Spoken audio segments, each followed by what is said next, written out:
Waalaikumsalam Pak Dani. Ya, ada yang bisa dibantu hari ini? Sebenarnya saya itu mau sedikit curhat Pak Imam. Oh, Ya, tentang permasalahan pembelajaran. oh gitu. Iya, iya. Mungkin bisa diceritakan mungkin dari pembelajaran permasalahan itu permasalahan apa sih Pak Dani? Gini Pak Imam. Jadi selama saya mengajar itu sebenarnya permasalahan saya itu cuma simpel Pak, cuma satu. Tapi saya itu sudah melakukan berbagai macam cara untuk menyelesaikan masalah ini, tapi tidak berhasil. Jadi masalah saya itu ketidakfokusan siswa terhadap penjelasan saya gitu.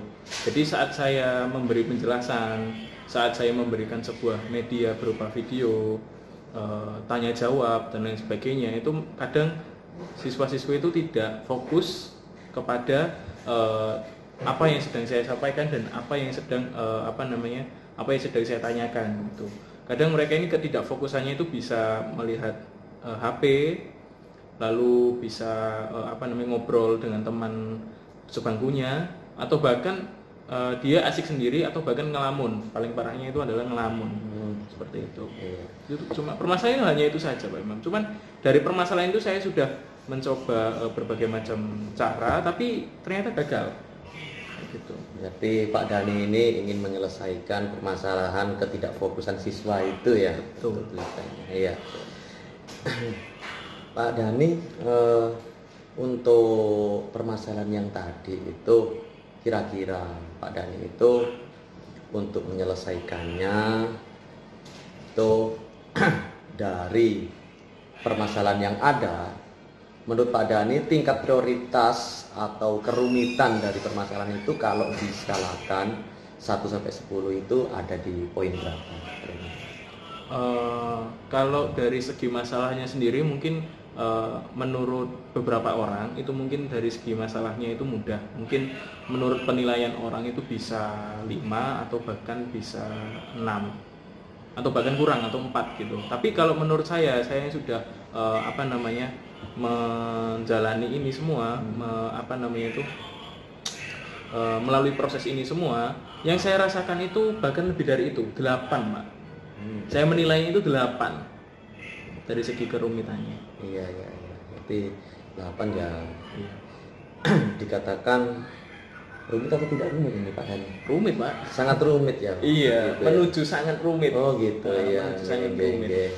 Kemudian untuk hambatan mungkin Pak Dani, hambatan yang bisa menghalangi Pak Dani dalam nantinya dalam pembelajaran yang tidak fokus siswa ini, itu apa aja Pak ini hambatannya? Hambatannya itu bisa dari segi ini sih Pak Iman, dari segi teknologi sebenarnya. Teknologi. Jadi penggunaan teknologi pada siswa ini itu melenceng dari tujuan awalnya.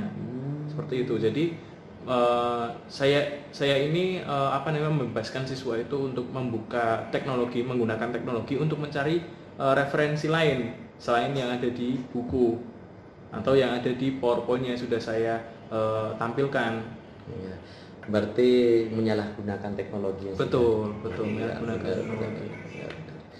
Kalau begitu, menurut Pak Dani nih, untuk menyelesaikan permasalahan tadi yang ketidakfokusan siswa tersebut, kalau dari kekuatan yang dimiliki Pak Dani nanti apa aja sih kekuatan supaya anak-anak itu menjadi lebih fokus lagi dan kembali belajar dengan tenang? Kalau menurut saya sih Pak ya, dari berbagai macam pengalaman yang sudah saya lakukan, itu saya itu sudah mencoba menggunakan aplikasi tertentu. Aplikasi tertentu ini bisa untuk bisa dikatakan aplikasi ini sangat menarik untuk peserta didik. Untuk siswa-siswi itu bisa dibilang cukup menarik karena aplikasi ini tuh dari segi UI desainnya itu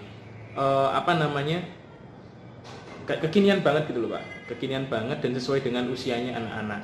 Lalu tapi masalahnya itu dari segi ukuran aplikasinya. Ukuran aplikasinya ini ya terbilang agak berat untuk dari teknologi anak-anak yang digunakan anak-anak gitu loh. Teknologi yang digunakan anak-anak itu size-nya atau ukurannya itu agak lebih berat gitu.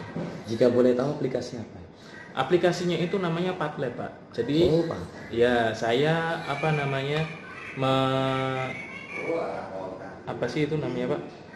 Membuat medianya itu di situ.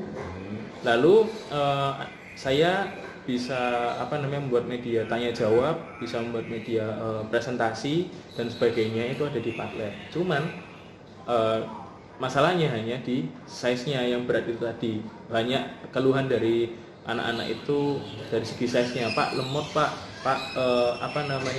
paketan saya nggak cukup Pak, gini bla bla bla gitu. Itu yang pertama Pak. Lalu yang kedua itu saya sudah melakukan beberapa ice breaking Pak untuk membuat anak ini fokus kembali dengan apa yang sudah saya berikan kepada anak-anak gitu. Ice breaking ini biasanya saya lakukan 1 kali sampai 2 kali. 2 kali itu sudah di taraf yang anak-anak benar-benar tidak fokus. Biasanya 1 kali itu sudah cukup sebenarnya kalau menurut saya. Tapi ini sampai 2 kali itu dimana anak-anak ini ketidakfokusannya itu terlalu berat. Gitu. Iya.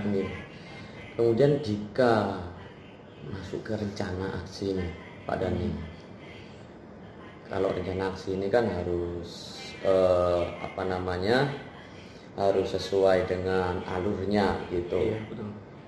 Menurut Pak Dani nanti dengan tujuan anak-anak ini bisa lebih fokus lagi pada siswa, rencananya pertama itu harus bagaimana itu seperti apa, mungkin ada gambaran yang bisa disampaikan. Kalau dari gambaran saya sih Pak, saya sebenarnya ingin mengganti untuk tidak menggunakan aplikasi itu. Jadi karena memang banyak sekali keluhan dari anak-anak, tidak hanya di satu kelas saja, tapi beberapa kelas yang saya pernah temui itu mungkin saya tidak akan menggunakan aplikasi itu lagi. Tapi mungkin saya akan titik beratkan pada ice breaking-nya. Iya. Gitu. Jadi mungkin saya urutkan gini Pak.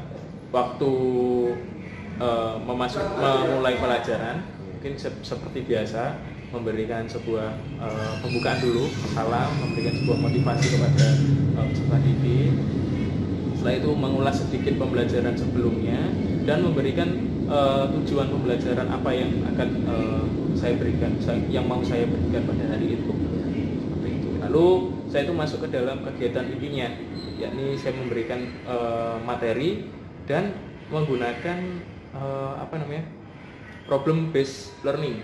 Jadi saya menganalisis permasalahan dulu yang ada di siswa tersebut, lalu saya berikan solusinya dan saya hubungkan dengan pembelajaran yang akan saya berikan pada saat itu.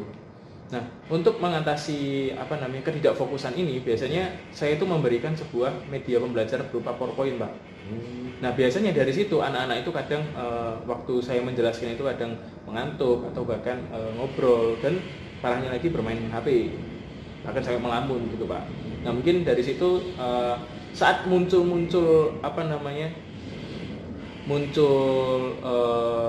itu tadi permasalahan-permasalahan itu tadi, saya akan melakukan ice breaking gitu. Saya akan melakukan sebuah ice breaking lagi, Pak.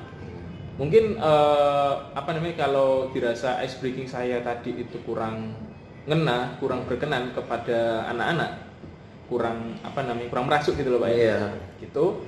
Mungkin saya akan melakukan ice breaking kembali dengan dengan ice breaking yang berbeda gitu loh, Pak, dengan konsep yang berbeda yang lebih menarik perhatian anak-anak gitu, yang sampai dia itu senang sekali atau bahkan semangat sekali melakukan ice breaking tersebut. Nah, nantinya mungkin dari situ anak-anak bisa lebih fokus dan juga bisa lebih asik dalam menjalani pembelajaran itu. Gitu, Pak. Jadi di dalam pelajaran tadi itu supaya nggak bosan diberikan PowerPoint ataupun dikasih Padlet juga ya. Betul. Kemudian kalau masih bosan kemudian diselingi dengan ice breaking. Betul. Ya.